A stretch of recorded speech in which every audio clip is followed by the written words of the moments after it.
Once again, back with our everyday segment, Market Talks with Pinnacle. I hope you had a good day today. And good day basically in terms of all the trades that we had in our community, not in terms of the movement that you got in the index. And कल से हम लोग एक ही level पे बात कर रहे हैं. अगर आपको कल का वीडियो याद होगा तो कल भी हमने एक ही लेवल की बात की थी और वो ये लेवल था. आपको देख सकते हैं, अगर चार्ट्स आप देखते हैं और हमारे वीडियोस रेगुलरली देख रहे हैं तो हम लोग यही लेवल जो था 18,666 इसके बारे में बात कर रहे थे कल भी. और आज भी आप देखेंगे तो आज पूरा दिन हम लोग सिर्फ और सिर्फ इसी रेंज में ट्रेड करते रहे. आज का अगर आप हाई देखेंगे, हाई वॉज 18,696 जो कि हमारे लेवल से 30 पॉइंट्स ऑन द अपसाइड था. और लो देखेंगे तो 18,633 which is again around 30 points from our on the downside. तो पूरे दिन इंडेक्स ने सिर्फ और सिर्फ 60 पॉइंट्स के रेंज में ट्रेड किया है, जो कि एक बहुत ही नैरो रेंज होता है. It's very very narrow range. And अगर आप कैंडल देखें, आज का कैंडल अगर देखें तो टेक्निकल टर्म्स में इसको हम लोग डोजी बोलते हैं. जहाँ पे खुलता है मार्केट अप्रॉक्सीमेटली वहीं बंद होता है. तो we had opened at around 18,670 and closed at 18,660. तो एक माइनर सा 10 पॉइंट का डाउन साइड लेकर के मार्केट ने क्लोज किया है. कल के लिए अगेन यही लेवल इंपॉर्टेंट होगा. डिपेंड करेगा कल हम लोग कहाँ खुलते हैं. स्ट्रेट अवे अगर 18,700 के ऊपर खुलते हैं हम लोग तो straight away we can go long. और अगर 640 620 एनीवेयर अराउंड 600 खुलते हैं तो देयर आर गुड चांसेस कि हम लोग थोड़ा सा डाउन साइड जा सकते हैं. डाउन साइड में जो लेवल हम लोग देख रहे हैं, आप ये लेवल मार्क कर सकते हैं फिर से 18,580 जो कि पहला सपोर्ट लेवल होगा. If that is broken then we can expect another downside. Otherwise वहाँ पे अगर बाइंग आनी शुरू होती है तो फिर देखेंगे उसके आगे हम लोग क्या करेंगे. But the next level on the down side is 18,580 and 18,700 के ऊपर अगर हम लोग निकलना शुरू करते हैं तो फिर ऑन द अपसाइड मेरा कोई टारगेट नहीं है. ऑन द अपसाइड एक दिन का नहीं, but on the longer time frame we can expect new life time high. So अब न्यू लाइफ टाइम हाई अगर आनी है तो 18,700 के ऊपर हमें मूव करना पड़ेगा. आज का कैंडल, आज का मूव देखने में रेंज बहुत ही छोटा है बट बहुत ही इम्पॉर्टेंट डे है आज. अगर आज का लो हम लोग कल तोड़ लेते हैं तो माइट भी हम लोग थोड़ा वापस से डाउन स्लाइड कर सकते हैं, थोड़ा पुल बैक ले सकते हैं. अगर वो नहीं तोड़ते हैं और अपसाइड में तोड़ते हैं तो फिर वापस से एक अपसाइड जर्नी स्टार्ट हो जाएगी. सो कल का दिन बहुत ही, एंड सबसे इम्पॉर्टेंट चीज़ है कि tomorrow is weekly options expiry.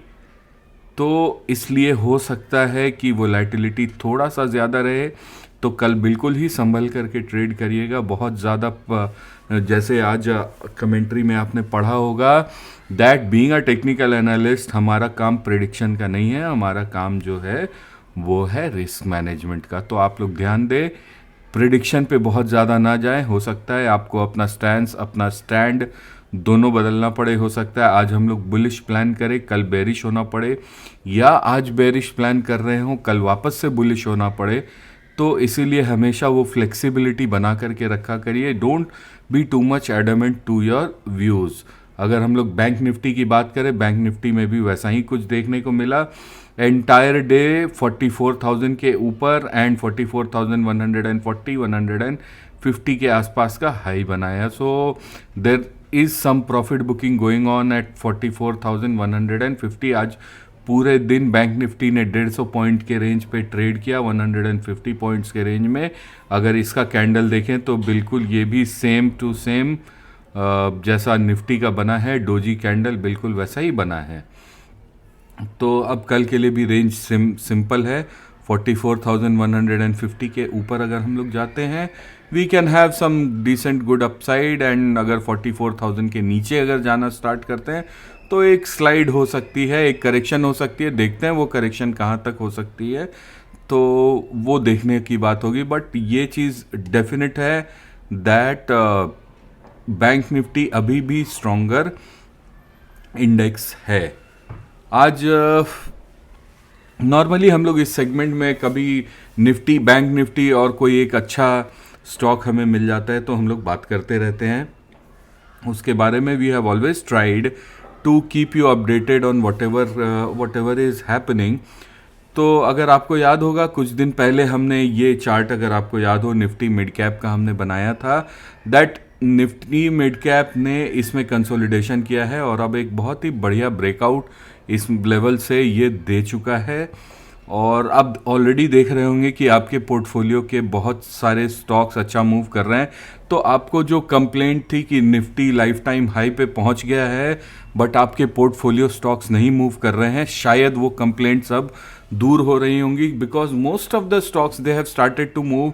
And guys, ये मूव रहने वाला है, एक बड़ी रैली आने वाली है निफ्टी मिड कैप में। निफ्टी मिड कैप ही नहीं, निफ्टी स्मॉल कैप में भी अगर आप जा कर के देखें, जो कि हम लोग पहले भी डिस्कस कर चुके हैं, दैट एक लेवल इंपॉर्टेंट है था और ये अब हम लोग उसके ऊपर निकल चुके हैं। तो निफ्टी स्मॉल कैप में भी एक बढ़िया रैली स्टार्ट होने वाली है। तो इसीलिए ये दो इंडेक्सेस पे तो बिल्कुल ही ध्यान रखिएगा। और कल हमने एक स्टॉक डिस्कस किया था, इंडसइंड बैंक, आप देख सकते हैं आज उसमें अच्छा एक फॉलो अप मूव आया है। तो अगेन सेम थिंग, ऑप्शंस के पीछे इसमें मत भागिएगा, अभी कैश में बने रहिए, बहुत बढ़िया रहेगा। और एक था बालकृष्णा, इसमें भी एक बढ़िया फॉलो अप मूव आया है, हमारे लेवल को पकड़ के बैठा हुआ है, वो 2090 के लेवल को भी आज उसने अच्छे से डिफेंड किया है। तो अब आप चाहें तो अपना स्टॉप लॉस जो है वो ट्रेल करके 2085 के आसपास, which is just 5 rupees below your cost, वहाँ पे ला करके रख सकते हैं और अपना लॉस, जो प्रोबेबल लॉस है, उसको मिनिमाइज कर सकते हैं। आज इंट्राडे में हमने एक ट्रेड लिया था गेल इंडिया लिमिटेड। अगर आपको याद होगा, गेल पे हमें बहुत ही बढ़िया एंट्री मिली थी, 93.5 के आसपास हमें एंट्री मिली थी, जो कि ये लेवल था 93.5, और यहाँ से निकलने के बाद बहुत ही बढ़िया मूव मिला। फ्रेंड्स, अगर गेल का डेली चार्ट देखें तो इसने आज एक बहुत ही इम्पॉर्टेंट मूव दिया है और एक बहुत ही इम्पॉर्टेंट रेजिस्टेंस को ब्रेक करके ये अपसाइड में आया है। तो इसको अपने रेडार पे रखिए, ये आने वाले डेज में वापस से बढ़िया परफॉर्म कर सकता है। अगर आप देखें तो ये बढ़िया सा एक बेस बना करके इधर से निकल रहा है। Again, this is not an advice to buy the stock. If you are buying this stock तो अपने तरफ से पूरा प्रॉपर ड्यू डिलिजेंस कर लें, अपने फाइनेंशियल एडवाइज़र से भी एडवाइस ले लें। बस आज सिंस हमने इसे इंट्राडे में ट्रेड लिया था तो आज हम लोग डिस्कस कर रहे हैं, एंड मोस्ट प्रोबेबली आने वाले टाइम में इसमें आपको और भी बढ़िया मूव देखने को मिल सकते हैं। एक आज का जो बोल सकते हैं हमारा स्टॉक ऑफ द डे था, वो था पीआई इंडस्ट्रीज। पीआई इंडस्ट्रीज में बहुत ही बढ़िया मूव आज हमें इंट्राडे में देखने को मिला। हमने एंट्री ली थी इसमें 3515। अगर आप देखें तो 3515 का ये जो लेवल है, यहाँ पे बहुत ही बढ़िया रेजिस्टेंस था और जैसे ही इसको ब्रेक किया, इसने अपसाइड में मोर देन 100 रुपीज़ का एक शानदार मूव दिया था और बिल्कुल ही वहाँ पे बुक करना बनता था और हमने इसे बुक किया। और एक और स्टॉक है जो हम लोग आने वाले दिनों के लिए ध्यान में रख सकते हैं, जो अभी मैं देख रहा था तो मुझे इसमें बढ़िया पैटर्न देखने को मिला, और वो था हिंदुस्तान कॉपर। अब ये स्टॉक देखने में बहुत ही अच्छा लग रहा है, बहुत ही बढ़िया सेटअप में है। हो सकता है आने वाले दिनों में ये आपको बढ़िया मूव्स दे सकता है। You can keep this in your watchlist. Friends, whatever stocks we are discussing here, I would advise that you can create a watch list for that and always keep a watch on those stocks, which will help you in learning that. That is why I discuss it here. Maybe you can understand that. So Hindustan copper में बस ये एक level है 121 का, जिसके ऊपर आपको एक अच्छा मूव देखने को मिल सकता है। This is the level which I am looking forward to. तो गेल हिंदुस्तान कॉपर, इनको अपने वॉच लिस्ट में रखिए। बालकृष्ण इंडस्ट्रीज़ और इंडसइंड बैंक तो हम लोग ऑलरेडी डिस्कस कर चुके हैं, जिसमें आप already you can trail your stop loss. एक और स्टॉक जो आज मेरे रेडार में आया और जो मुझे बहुत ही बढ़िया लग रहा है, और वो है Ashok Leyland.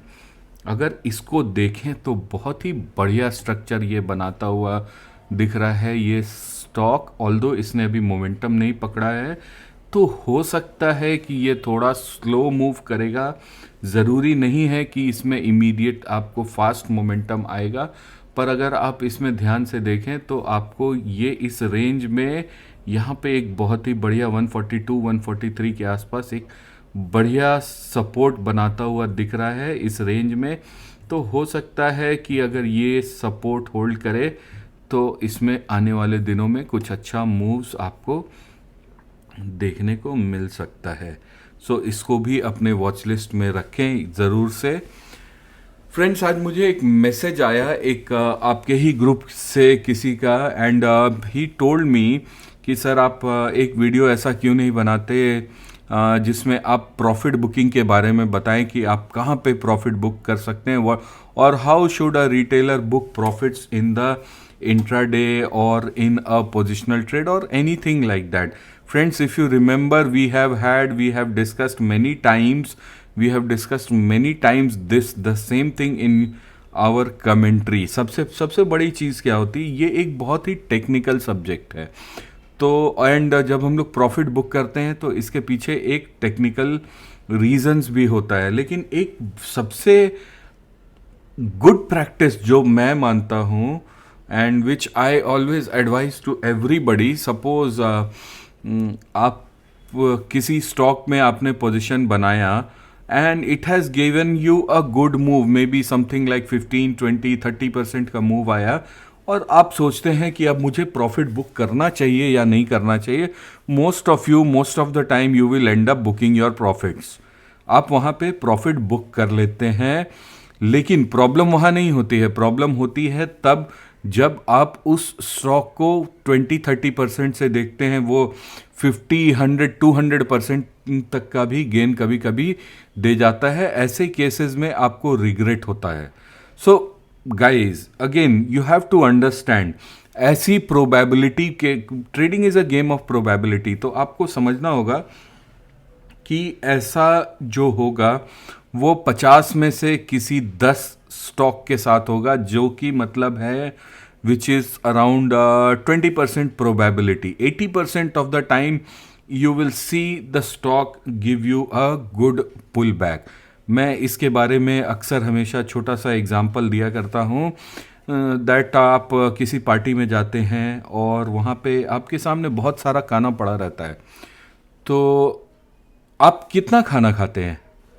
You will eat only as much as your appetite permits, right? So it's the same thing. If your appetite tells you that you should be booking profits, then why you are chasing it or why you are regretting over it? हो गया, जिस समय आपको लगा कि ये profit मेरे लिए सफिशिएंट है, आप उसको बुक करिए। So the same thing, this is what I want all of you to follow at the point where you feel that you have had good profits, then you should book. Suppose at any point of time you feel कि आपको और ride करना चाहिए, then there is an even better practice कि आप उसमें से 50% book कर लीजिए। Now how this 50% works, अगर साइकोलॉजिकली अगर आप समझें तो ये 50% कैसे वर्क करता है। अगर वहाँ से सपोज करिए आपका स्टॉक नीचे चला जाता है, तो you will be happy that आपने 50% बुक कर लिया। सिमिलरली अगर वो ऊपर चला जाता है वहाँ से, तो you will be happy that you have kept the 50% stock. So friends, always make this a practice. If you cannot book all, if you at any point of time if you feel कि ये इतने ऊपर आया है और ऊपर जा सकता है, you should certainly book 50% of the profit, जो कि आपको एटलीस्ट रिग्रेट नहीं होने देगा दैट आपने कुछ प्रॉफिट बुक नहीं किया। ये एक अच्छी प्रैक्टिस होती है।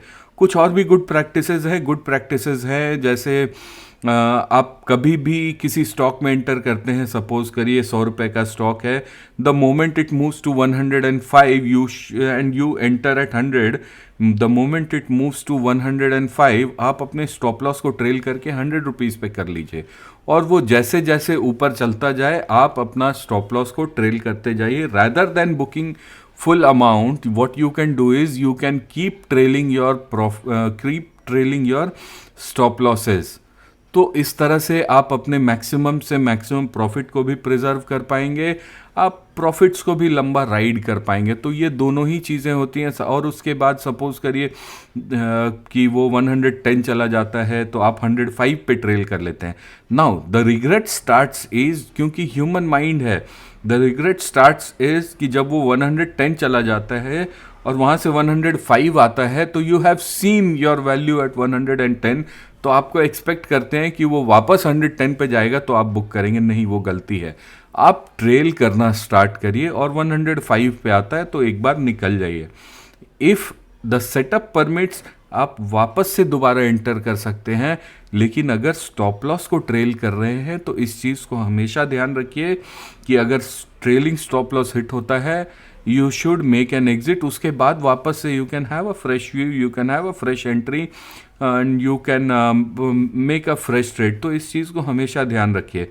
एक और एग्जांपल जो मैं हमेशा देता हूँ, दैट सपोज करिए आपको दिल्ली से पुणे जाना है ट्रेन से, तो दिल्ली